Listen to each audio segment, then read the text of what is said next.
We are running short of time and we are quick to start with. Now I see a pattern here. So there are three guys, Meena here, doing a good, passionate thing and which is scalable model. But I would ask a question to Chandrasheksr and Achitra and also to Bhagya. You are a scalable model which the country requires. In a huge population, we always talk about 1.2 billion, 1.3 billion population. And what is the challenge you see? Because we have also organization sitting here. They said we are ready to support the NGOs. We are ready to do this job. But what is the challenge? Because there is a scalable model you're looking for. It can be waste management, de-waste management, it can be your sanitation, or it can be education. Both are very relevant. What is the challenge you face and what help you can get from these guys? Exactly, that is the thing I want to collaborate immediately.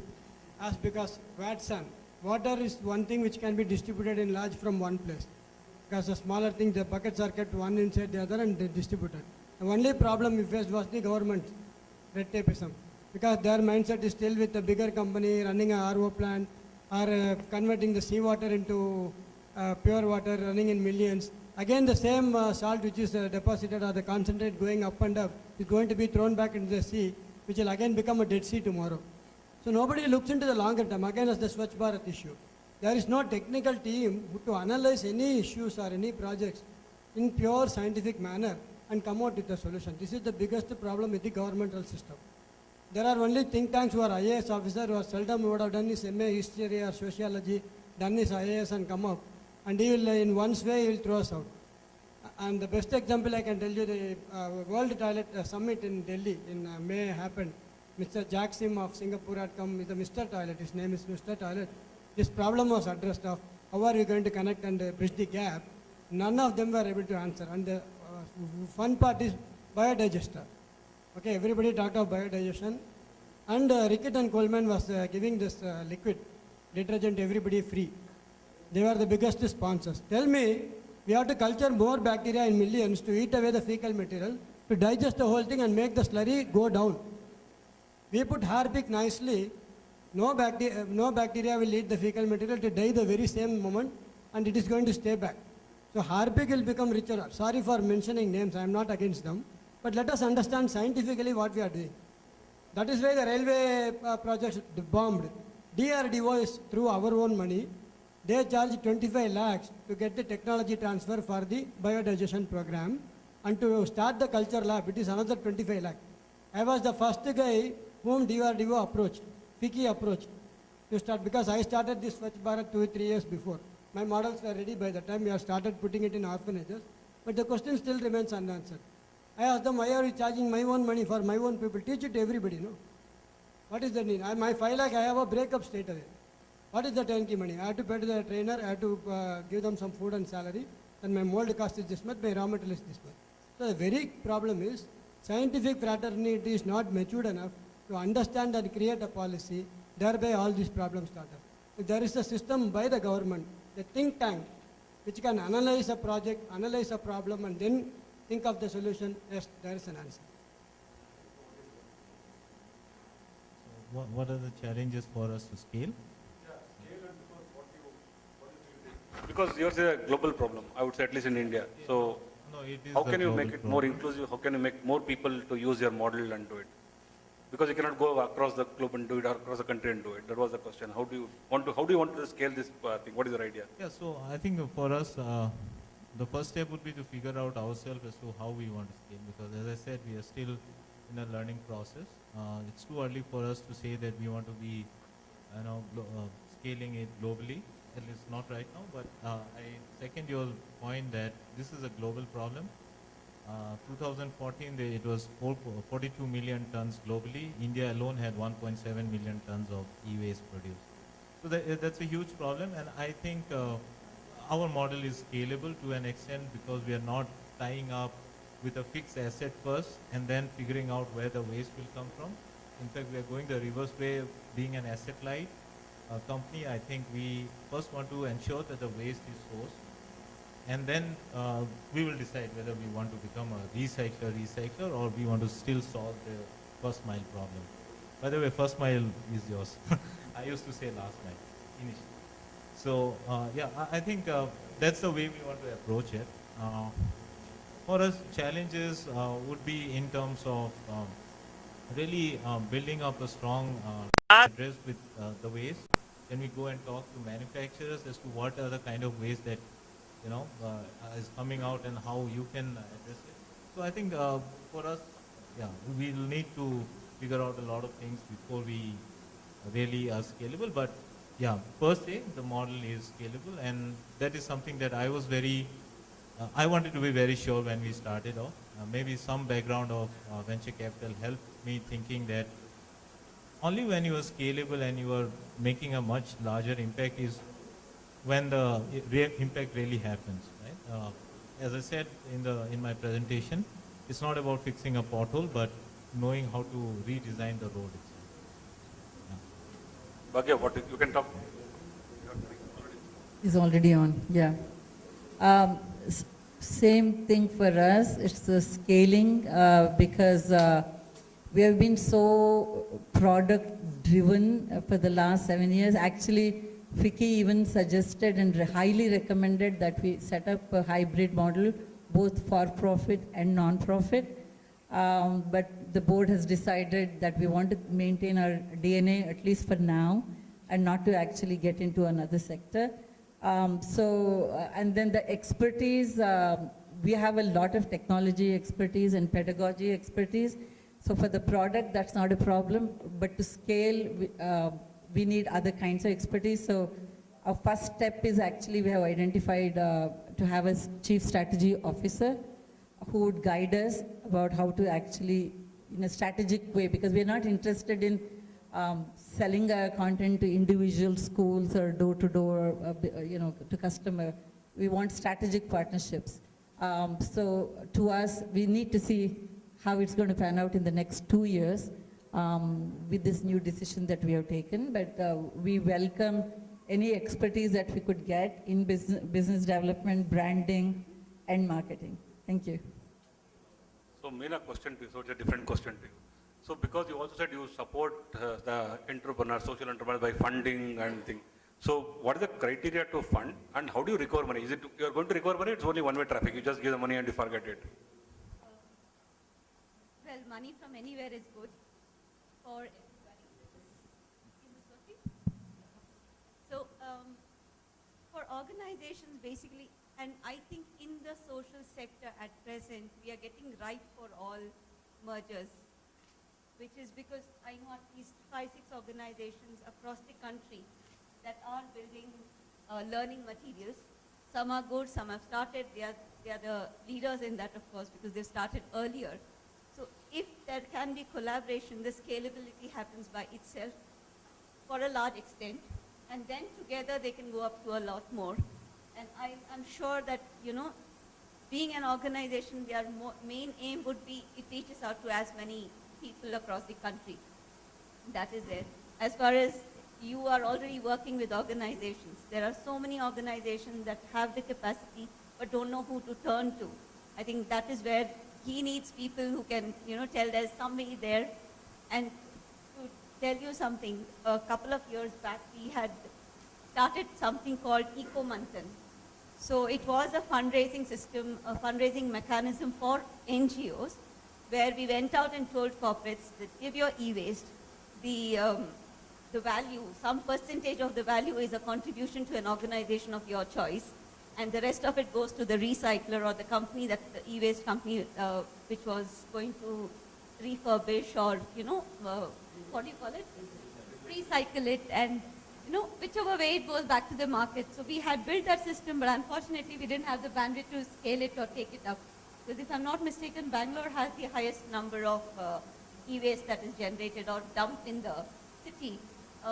So I think if everybody gets together, there's a lot more that can happen if we all get together. The thing is, we're all working in pockets, we're all working in isolation, and we need conferences more of this kind to be able to find each other.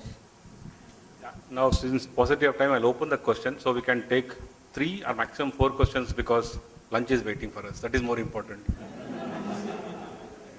So before, just to put a thought to you, we are not an NGO. Just so that the question comes very straightforward as to how you are making money. We definitely want to make a lot of money because only then I think our impact will be larger. And yeah, so the questions should be on our strategy. I'll tell you an answer. The choice of being profit or non-profit is with me.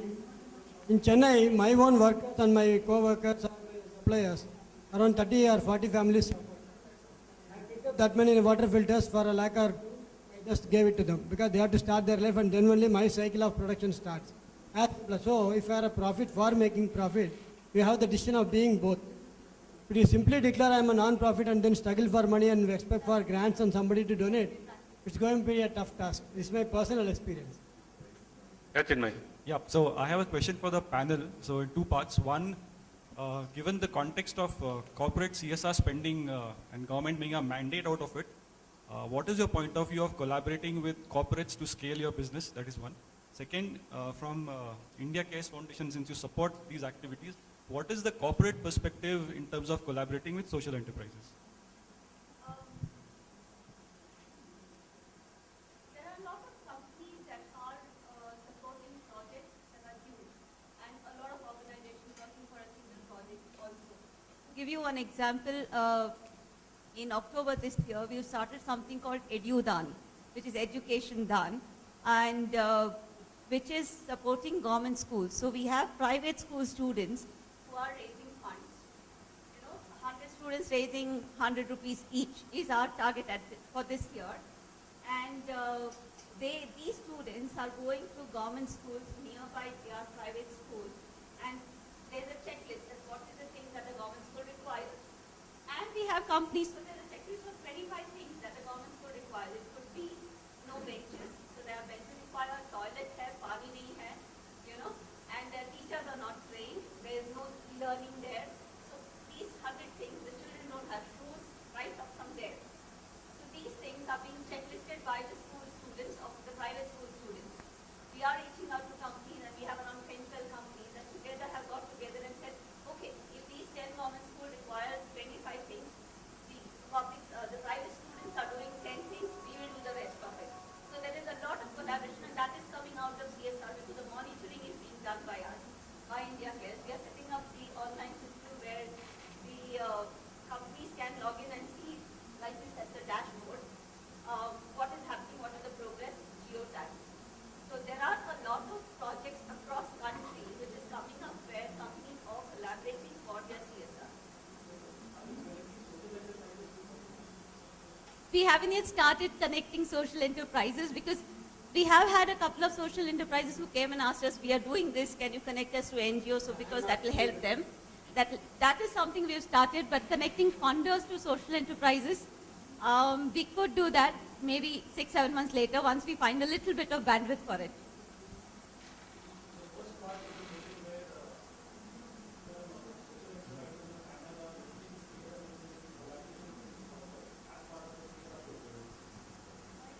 So are you in Bhagya or something? Yeah, so we are not, do I do? So we are not really focusing only on the CSR parts, because your vision might not actually align, but there could be partners for small projects.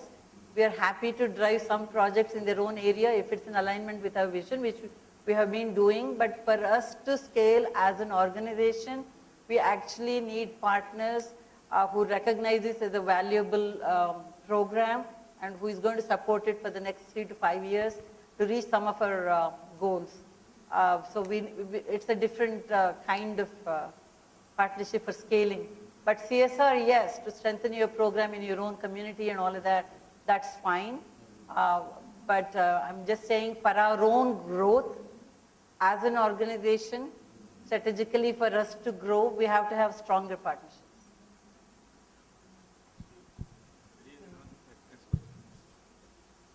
Yeah, fortunately, there are a lot of questions have now led up to this. This is a continuation of some of the questions that have come a little earlier.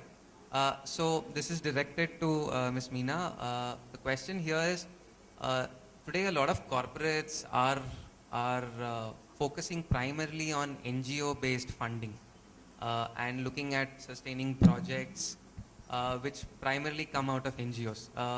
While a lot of NGOs do a lot of not all solutions are provided by a lot of NGOs.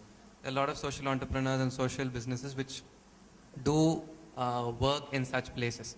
So we were wondering if it's possible to get funding for certain projects which would qualify as part of CSR, but they're not run by NGOs in the traditional sense. So would it be possible for looking at projects in that way?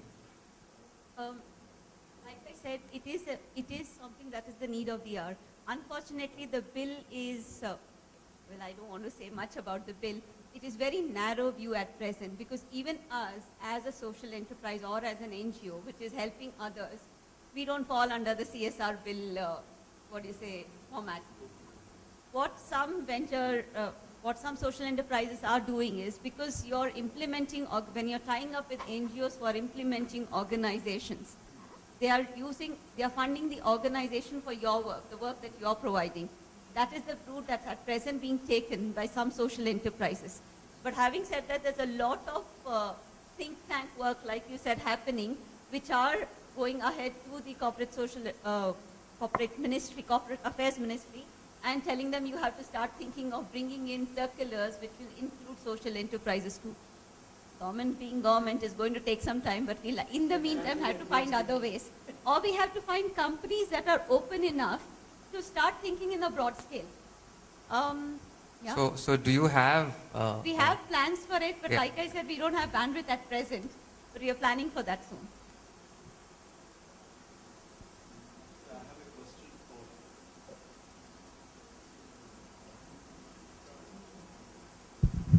I have a question. This is regarding e-waste management, right? Today it's one of the biggest epidemic in urban India. Now industries take care of it because they are compliant to the e-waste rules, the PCB gives conditions, we have centers like e-Parisara which do it. But the problem lies at the grassroots level. For example, where do you throw a battery, used battery in your home? Where do you throw a CFL? Where do you dispose a tube light? And these are far more dangerous. Now, see, in the city center, the Pollution Control Board has put a bin centrally in the Church Street office where you can go and dispose it. Why not you increase scalability by putting something in malls or residential areas somewhere, like, instead of increasing logistics, create centers or in schools, because students happen to be the most powerful media, media of knowledge transfer. So they dispose one used cell, okay, one broken cell phone, one cell phone charger, because many of these, if they go to unauthorized handler, gives a lot of hazardous chemical emission like PCBs, arsenic, iron, lead and all that stuff. Why not think on that model and put some bins somewhere and just announce in schools, so you want to throw your battery, go and throw it there. So it's going to make it such a self-sustained model, and I think this approach is not seen anywhere. I rightly consider your issue of the volume, what you said, 40 kgs nobody wants to take. But 400 kg somebody wants to take. But at the same time, if you do this, even dropping a cell will be a big value for a person. So why not you do something on that model? What's your thought on this? No, so we are already doing that. It's just that purely from where we are currently as a startup, with the minimum resources that we have, you may not have heard too many, or may not have seen too many bins, but there are bins that we are placing across schools. School is something that we are extensively working with, which means, to just put a number, maybe we have touched about 4,000 kids in various school activities that we do, because awareness is one of the key pillars that we see bin bag doing. About the bins, we have bins in places where mostly there is somebody who has an oversight to it. I don't have to tell how Indians, drop stuff. In IIM, when they first placed the e-waste bin, by the way, we are incubated at IIM, so I'm using that as an example. And it was written in the paper e-waste. The first picture that we took of that e-waste bin was with a banana peel, right? And that's at IIM. So what we did was we have bins in IIM, which is hand painted by the Valley School kids around the e-waste. So it's so obvious that you will never go and throw a banana peel there. And we have created such touch points at various places, but purely, I would say that's one of the models that we are looking at, but purely from where we are currently and the funds that we are working with, which is close to zero, that is only that much we can do. But that's the model we want to create. But it has to be, we actually did a drive with Bangalore Metro, where we were present in the 4 metro stations and giving commuters a chance to dispose at the metro station. Next week we are doing it with BMTC, where we'll be present in Shantinagar bus station. So as I said, the vision is to democratize it, right? So you'll have to go closer to people and first tell that bin bag exists. I think that's the first challenge we are trying to fight. So we'll be in Shantinagar bus stand for 4 days next week. And you might even see us behind the buses, some posters. But again, that's something that we could strike a deal, free deal with BMTC, right? Otherwise, you need to be a well-funded startup to put a poster behind BMTC, right? So I think that these are the challenges that we are doing, but we are doing it, but in a very small scale. So you haven't heard about us. Thank you.